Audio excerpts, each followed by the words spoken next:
ndifuza kugaruka mu gihugu cyanjye cy'u Rwanda, nta muntu nishe, nta muntu nagambaniye, nta n'umuntu nigeze nkorera ikintu kibi, nakoreraga imirimo yanjye mu gihugu cy'u Rwanda. Sasa ngiye reka niganire na Yago, reka nganire na Yago nk'umugabo ku mugabo, kubera ko Yago ni umugabo nanjye nkaba umugabo. Ahubwo reka maze nkubaze, umwana n'umugore bameze neza?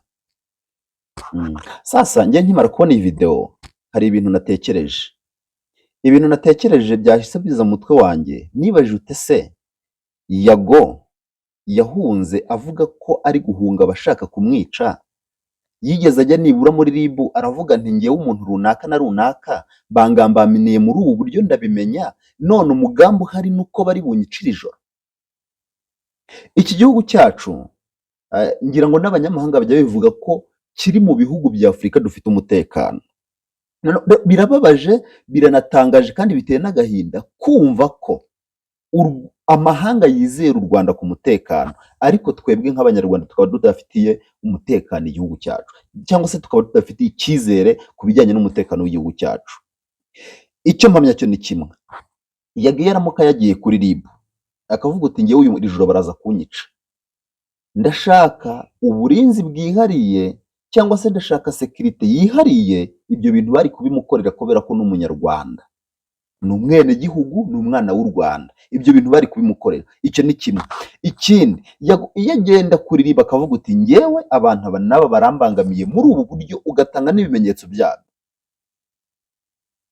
ukirinda bya bindi byawe byo kujya hariya ukarira ukavuga ibintu bitajyanye, ibyo bintu byose ukabyirinda, RIB yari kwinjira mu kirego cyawe igakurikirana mpaka ibonye aho byatangiriye ndetse n'aho bigana, ndetse abari mu uwo mugambi bose bakabihanirwa.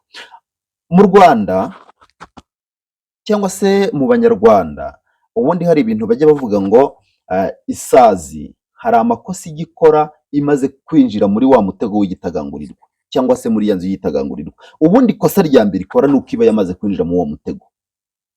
Noneho iyo imaze kugera muri wa mutego nk'aho yagatuje, nibura ngo irebe uburyo ibanza itekereza uburyo iri buze kuva muri wa mutego, ahubwo itangira gukubita amababa no kurasa amaguru, kugeza ubwo ya mutego iri buze kwizingira kuri ya sazi yose, bikaza kurangira n'ubundi yiwe kandi yanananiwe, inaniriwe muri wa mutego handi yashaka kwivuramo. Icyo nshaka kuvuga ahangaha ni iki: Yago wakoze amakosa, ngira ngo ibyo bintu urabizi, nta n'umunyarwanda yewe nawe urabizi amakosa wakoze nk'aya. Hambere aha wabanje kujya utera abantu bose ubwo babwira ko bafitiye amavideo. Rimwe na rimwe hari n'abantu wagiye usohora amavideo yabo, icyo gihe nabyo byavuyemo icyo twakwita igisebo kw'abo bantu, ndetse n'iharabikwa riteye ubwoba, ndetse nyuma yaho ugaruka unigamba ya mavideo kare wabisohoye. Icyo gihe ngira ngo nibwo umuvugizi wa RIB Dr Murangira Bitier yavuze ko gukangisha umuntu, ngira ngo icyo cyaha sinzi niba wari ukizi ko ari icyaha, gukangisha umuntu video cyangwa se amafoto umubwira ko nadakora ibi ngibi uzamushyira hanze, icyo nabyo ari mu mugambo agize icyaha, cyangwa se biri mu bigize icyaha. Ngira ngo ibyo bintu sinzi niba ukibuka ko ibyo bintu wabikoze. Icya kabiri, amagambo wagiye ukoresha mu biganiro byawe, uravuga ngo nta vangura ririmo, ariko nyamara wakoresheje amagambo ateye ubwoba, aho wafataga abantu ukabita n'imazina inkoramaraso, ingira ibiki bigira ibiki, witwaje ko base wabo cyangwa se base bakoze ibintu bibi cyangwa se bakoze jenoside yakorewe Abatutsi mu Rwanda. Ibyo bintu nabyo ukabizana nk'igikangisho, ushaka kwereka cyangwa se ushaka guframinga abo bantu, cyangwa se ushaka kuberekana mu yindi sura itari nziza, kandi nyamara ukirengagiza ko icyaha mu Rwanda ari gatozi, nta muntu uzira icyaha cy'undi. Niba narakosheje mpanwa njye ubwanjye, aho hantu naho amagambo wakoresheje muri ibyo biganiro byawe nayagize icyaha, ngira ngo ibyo bintu warabisobanuriye. Icya gatatu, bariya abantu bawe witaga ngo ni aba big energy, nibyo koko wenda birashoboka ko mutahuraga, bariya biswa Gatsiko. Impamvu biswa Gatsiko ni iyihe? Ni ukuvuga ngo iyo umuntu yakoraga ikiganiro runaka, na n'ubu n'iki kiganiro mushobora kukizamo mugatukana, iyo umuntu yakoraga ikiganiro runaka mwese mwarahamagaranaga mukaza mukagwira indari mukamugwiraho icyarimwe mukamutuka mpaka kandi mukamutuka amagambo mabi, interahamwe, ibintu nk'ibyo ngibyo. Ibyo bintu nabyo waba wari ubizi cyangwa waba utari ubizi, ibyo bintu nabyo biri mu magambo yari agize icyaha. Hari n'ibindi bintu wakoraga ukababwira ngo ababigi inaji ngo nibajye kwa runaka bakore unsubscribe, nibajye kwa runaka bakore unfollow, kandi ibyo bintu bakabikora. Ni gute umbwira ngo abo bantu ntabwo wari ubazi? Ni gute umbwira ngo abo bantu ntabwo kari agatsiko kanyu? Nanone hari n'amagambo yigeze asohoka avuga ko abo bantu baba big energy ni ibihuha, ngo ari abana ngo b'abasirikari ngo n'ibiki ngo bishyize hamwe ngo come on. Ibyo bintu byose ni ibintu byaje bitewe na stage cyangwa se n'urwego ibintu byawe byari bimaze kugeraho, kandi rutari rwiza rwagendaga rucyahwa n'inzego izo arizo zose za hano mu gihugu, kubera ko byapfobyaga abantu ndetse bikanasebya igihugu. Kuko ubundi kubona umunyamakuru nka Yago winjiye mu bintu nka biriya ntabwo byagaragazaga isura nziza ku gihugu ndetse n'isura nziza kuri media hano mu Rwanda. Ikintu nkubwira rero Yago, taha mu gihugu cyawe. Nubwo njya akakanya ndahamanya n'abavuga ko wahunze, oya biriya ntabwo ari uguhunga.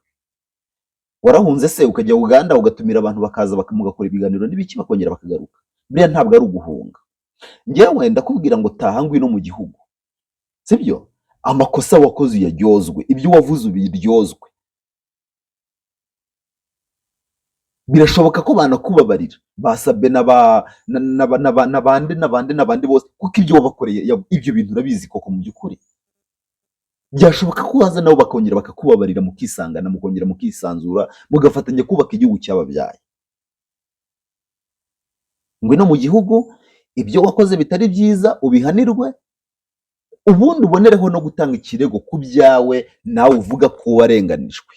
Ngwino rwose.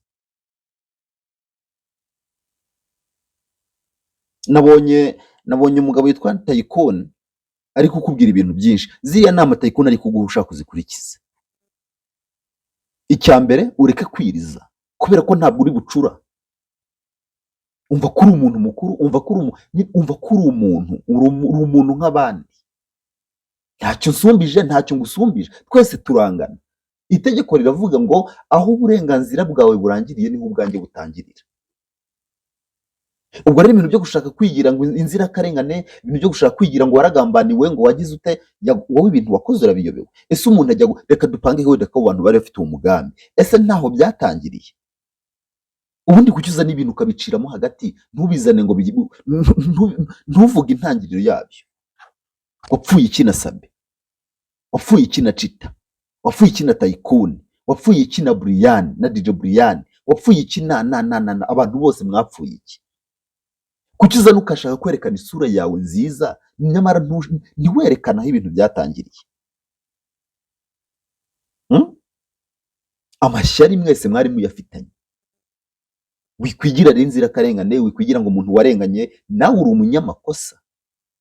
Noneho ibyaha byawe nabikoreye ku karubanda, wenda abo bandi babikoreye aho dutanare, ariko wowe wabikoreye ku karubanda. Twese turabireba twifata ku muntu tuvuga uti Yago ko ibintu arimo ni ibiki Yago yarengereye. Uri umwana w'u Rwanda, uri umwana wacu, ngwino dukorere igihugu cyatubyaye, nitwe rubyiruko, nitwe imbaraga z'igihugu, ngwino dukore. Ese Yago ko ibinyamakuru bikomeye cyangwa se abantu bafite ibitangazamakuru bikomeye ko bagira abavoka cyangwa se abanyamategeko, we nta munyamategeko wagiraga?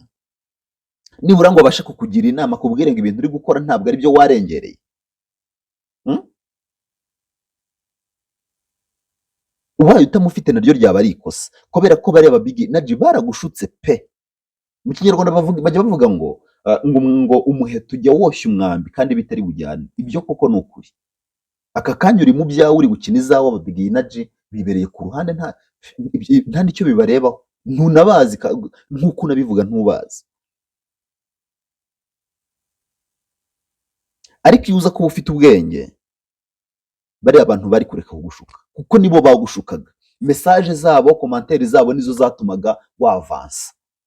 nizo zatumaga ubura gutekereza ugakora ibintu uhubutse, kandi nyamara ntutekereze ko abanyarwanda uri kubwira twe dufite ubwenge bwo gucagura tukamenya ibintu bizima n'ibitari bizima. Twese turibaza utese n'iki wapfuye n'abanyamakuru bose ba hano mu gihugu kugeza ubwo uvuga ko ufashe umwanzuro wo guhunga igihugu. Ese bashaka kukwica kubera izihe mpamvu? Ibyo koko nani Yago TV show yararebwaga, ariko ntabwo mpamya ko ariyo mpamvu bashaka kukwica. Ibyo bintu bifitiye igihamya usibye bya bintu byo kuzana abantu hano kuri kamera ngo runaka ahubwo reka ngira inama aba bana uri kugenda ushuka gutya, umenye ko ibintu bari gukora ejo nabo biri bubagireho ingaruka.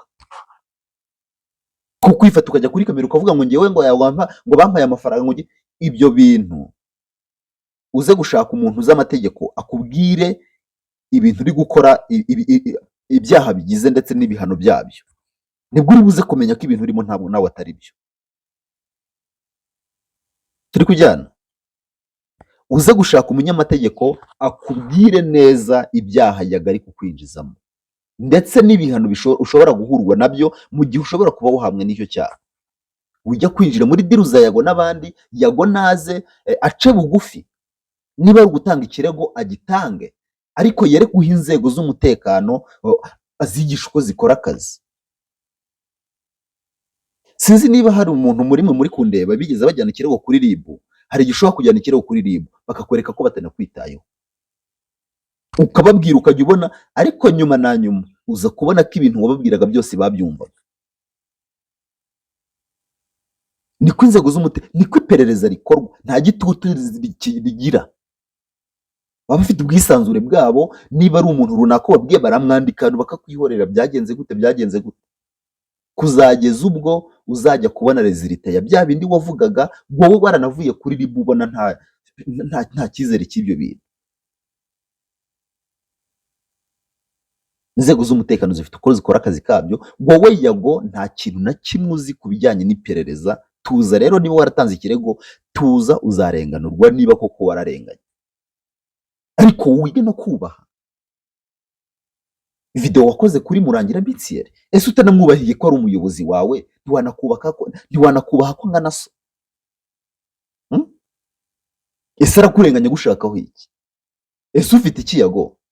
Ikintu ufite gituma uvuga ngo abantu bose come on.